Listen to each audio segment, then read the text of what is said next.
I went back up to the house and I was yelling and screaming for my mum. I yelled and screamed. Hey everybody, happy 4th of July, Huples Cat. This video is a collection of news clips and I've done it in a certain way to actually hear the voices of the people affected by the sudden wildfire that wiped out the village of Lytton in BC. So it's fine, they're going to generate lots of cash and the government's going to help out both provincially and federally, and they're going to rebuild. That's the plan. And hopefully they will rebuild more resilient and stronger, and that's great. But in SHTF, where are you going to get the resources to rebuild? Or if you're having continual SHTF events from wildfire, from floods, from hurricanes, from earthquakes, at what point does our general society no longer be able to afford, via insurance and by the government bailouts, the ability to rebuild? So that's one of the things that human-caused climate change is very much concerned with, is that the cost of climatic issues is rising and rising and rising. And at some point, the governments are going to be able to say, well, I can't really do much. We're not rebuilding, we can't afford to help you rebuild. So what's your plan to rebuild if you lose your house? Are you able to put wood together? Are you able to have enough nails? Are you able to have enough resources and food and water in place to actually rebuild your own place near to or at the place that you lost by a wildfire or other event in SHTF? Rebuilding after a destructive SHTF event on your own bug out place is actually something we should be thinking about. Well, we still don't know how many people are possibly missing from the Lytton disaster. Many evacuees are worried about loved ones they haven't been able to contact. CTV's Penny Daflos has more on the difficulties in tracking down those who fled the flames. The level of destruction to property and disruption of lives is clear. What's not visible is the danger left behind in Lytton. Some of the chemicals involved in structure fires, hydrogen sulfide, cyanide pieces, hydrochloric acid, there's a lot of stuff coming out of burnt structures that is just not safe for anyone to be working around. Once it is safe to get into the area, first thing will be to do a thorough grid search. But at this point, it just isn't feasible for us to get into the area. And so Mounties and the BC coroner are on the sidelines, unable to investigate whether some people didn't make it out in time. Well, we can't get a hold of anybody because all the cell surface is down. Communication disruptions from fallen cell towers are adding to the heartache, and the province won't say how many people are unaccounted for. I totally get it, tracking is really hard. They've already got portable cell phone towers up and running in the area, but some people didn't have the cell phones with them. I totally get it, tracking is hard, but the actual raw number of people that have been reported missing is totally achievable, and as I said, I'm kind of concerned they haven't broadcast that. Figuring out where they could have gone is hard because they weren't directed to a single community center or facility. A lot of public spaces being used for that are large enough that can support people in our communities, are being used for vaccinations for COVID, are being utilized for cooling centers. That's leaving the Red Cross pleading for Lytton fire survivors to call a family reunification line to register and let their loved ones know that they got out okay. So, Penny, do officials not know how many people are unaccounted for, or are they just not telling us right now? Well, Mijung, there is a list and a tally so far, but they won't tell us anything about it. At a press conference this afternoon, provincial officials said they didn't have the number available with them, but that the Red Cross knew. So I asked the Red Cross, and they refused to tell me, referring me back to the province, who isn't answering CTV's calls or emails. Mijung. For sure, and I hope it's not true, if the number of dead is in the hundreds from this fire, and it could easily be by how many people were there and the geography and what happened, I can well see why the government of British Columbia is scared to release preliminary data, and they'll just send it out a little bit at a time. So far, the British Columbia government has lost over 700 people from the heat emergency alone. If they've lost how many from this fire, it falls back onto the government because that place was not prepared. The mayor issued the evacuation order. He didn't trigger an audible evacuation siren, or at least an audible siren that tells people, hey, something major's happening. Whether he had that ability or not, I don't know. He should have had that ability, and if he didn't have that ability, it's a failure of provincial government, not the local mayor. I was on the phone with somebody and she said the town's on fire. I said, are you serious? So I just got up from the couch, and when I opened the back door, the police was over there. He said, get out of there. The fire's at the back of your house. So I ran, and he says, the police said, put your dogs in your truck and get out. So that's what I did, but I said, I got a cat, go get my cat. And the policeman said, I don't have no time for your cat. Give me a hose, I'll try to put a fire out. In my mind, I said, how are you going to put a fire big like that with a garden hose? So I went back to get my cat, but it was too late for my dog. The truck was already on fire. And so finally I ran from the front, and I had the impression that the fire was following me. So I think this guy really illustrates it. He's at home, doesn't know anything's going on. Somebody calls him and says, hey, get out, there's a fire. He goes, huh? So he goes to open his back door, sees smoke, sees fire, sees a police officer, goes up to the police, says, what's going on? The cop says, get out now. He goes, well, I'm going to get my dog. He goes, get your dog, put it in the truck, get out. Puts his dog in the truck, says, I'm going back for my cat. The officer says, I've got a garden hose, I'll fight this, but you need to get out now. And he's like, a garden hose isn't going to, like, you're looking at a wall of flame, and I think that's apparent from most of the videos, a wall of flame. A garden hose isn't going to help. By the time he gets out with his cat, his truck and his dog are dead. They're on fire. That's how fast this is spreading. In a situation like that, you're not going to go back into the house to get the cat if you think your truck's about to be burned out. Him and the cop then ran off and managed to find somebody with a vehicle to evacuate. If they hadn't found anybody with a vehicle to evacuate, they would have been on foot in a fast-moving fire event. Please help my mom and dad and my brother and my animals, please. A video message Jeff Chapman recorded in case he didn't make it. I just can't get it out of my mind. I cannot get it out of my mind. Chapman was getting ready for dinner with his parents when they spotted smoke. Minutes later, fire was all around them. I finally got one little spot fire out, and then this one started, and now our shed's on fire. The shed went up, and then there's a big tree above our house, and it candled. As soon as that candled, the whole house went up. Like the time I knew that I seen smoke and knew there was trouble, I don't even think it was 10 minutes. And by that point, he says, they were surrounded. His parents, including his father, who had trouble walking, wouldn't get far, he realized, so he got them to take shelter in a recently dug trench. I was always told, get down low as you can. I said, Mom, get down. And she went down in. My dad come out, and he says, where's your mom? He's down in the hole, and everything's just going right up. So my dad went down in there, and there just happened to be a piece of tin or something there, and I slid it over, and I almost went in with them. I hesitated, and I was not in the room, and I pulled the piece of sheet over, and I ran. The only spot he could think of that wouldn't burn was the gravel on the nearby railway tracks. He lay there for 45 minutes waiting out the fire. I went back up to the house, and I was yelling and screaming for my mom. I yelled and screamed, Mom, Dad, and I came up, and I seen what was left of my mom. He says a power line had come down on them. When he realized there was nothing he could do, he got in his truck and fled. We just trying to save what we worked our whole life for. You know, that we're just trying to save what we worked for to have. You know, it might not have been the best, but it was home. He is still waiting for authorities to find his parents. They've been there for 2 days. You know, I know the fire is still burning around, but how hard can it be to go in and, you know, it's not like we don't know where they are. The coroner's office says it has spoken to Chapman, but it's not safe to enter the village. There's a lot of potential hazards there at the moment, dangerous chemicals, gases in particular, so it is definitely not a safe site at this time. They're still laying out there, and that's the hardest part, knowing that.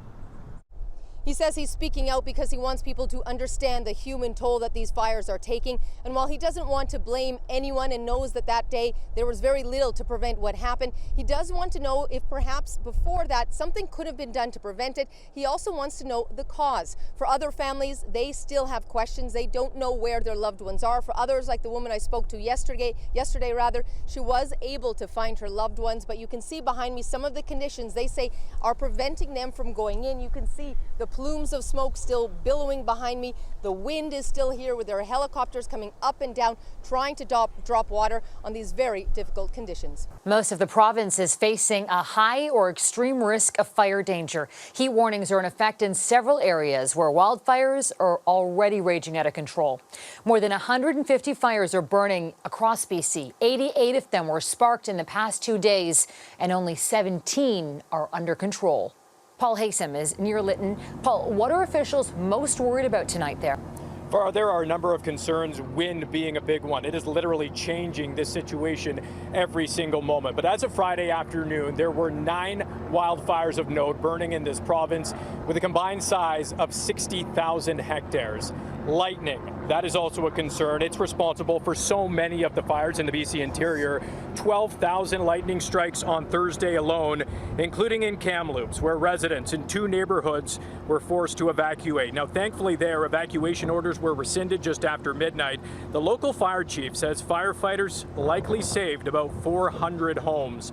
And while that is good news, this is not. There are currently 1,300 homes under evacuation order right now, and the next 7 days do not look good. There is the possibility of more lightning in the forecast.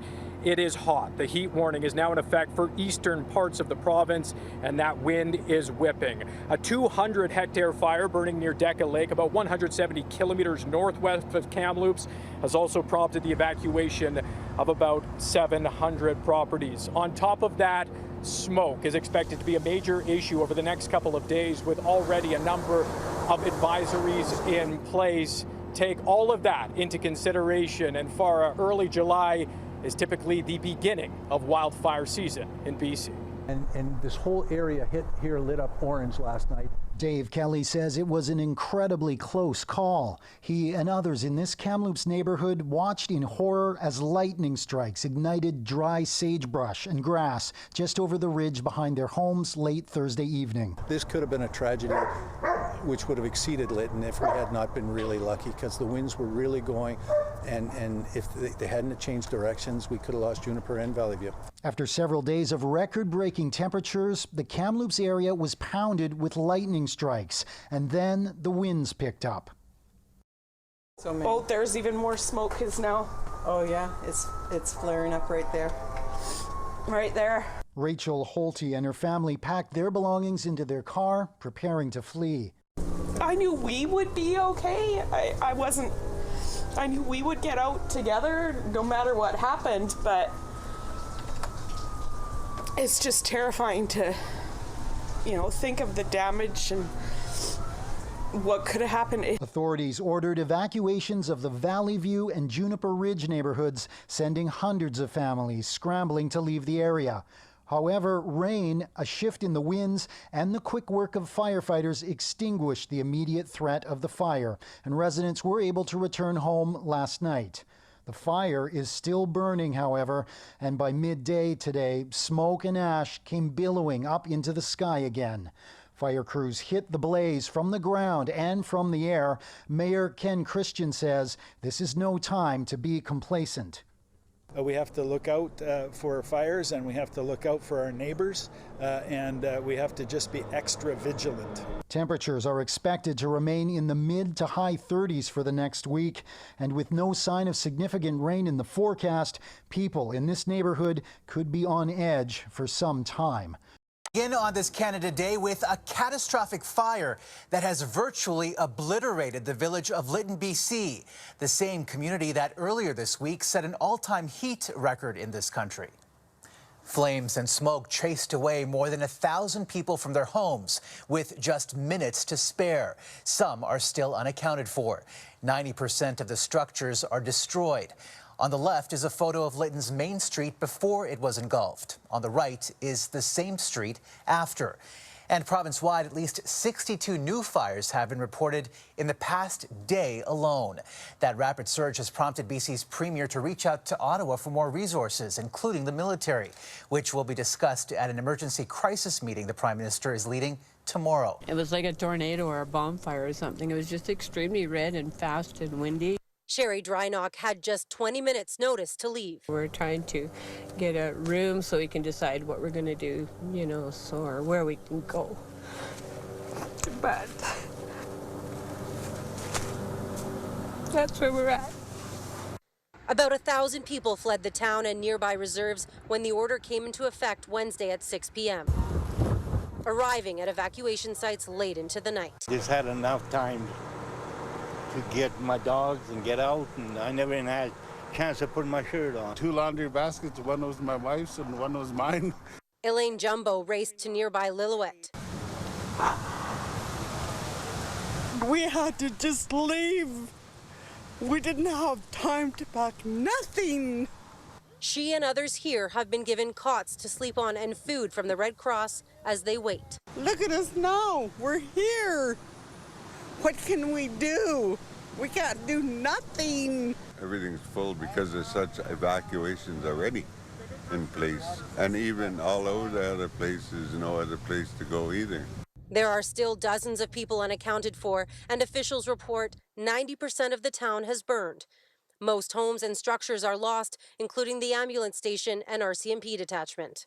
This fire moved aggressively and continues to do so, burning through the extreme conditions that have resulted from the record heat in the area. Earlier this week, Lytton sent 3 consecutive Canadian heat records.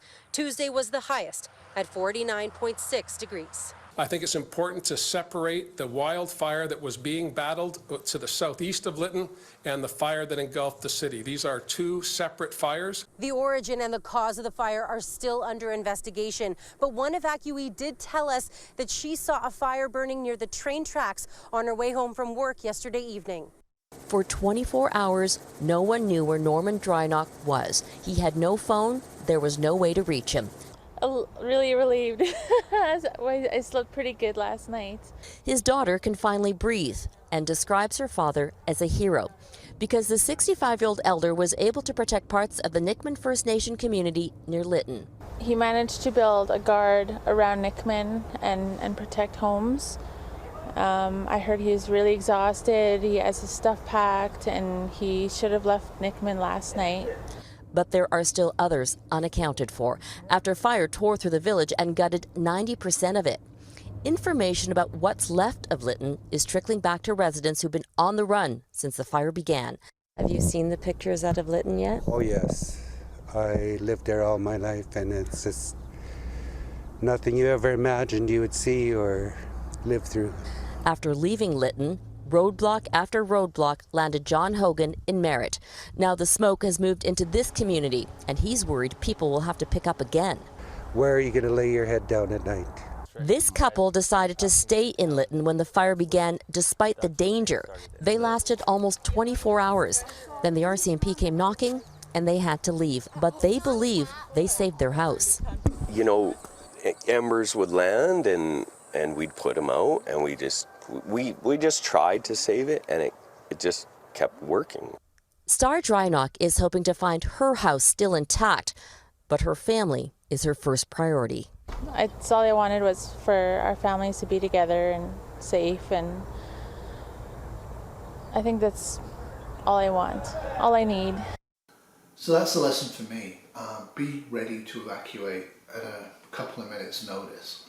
A bug out bag doesn't really cut it. It really will help, but there's other stuff that I have to take on board.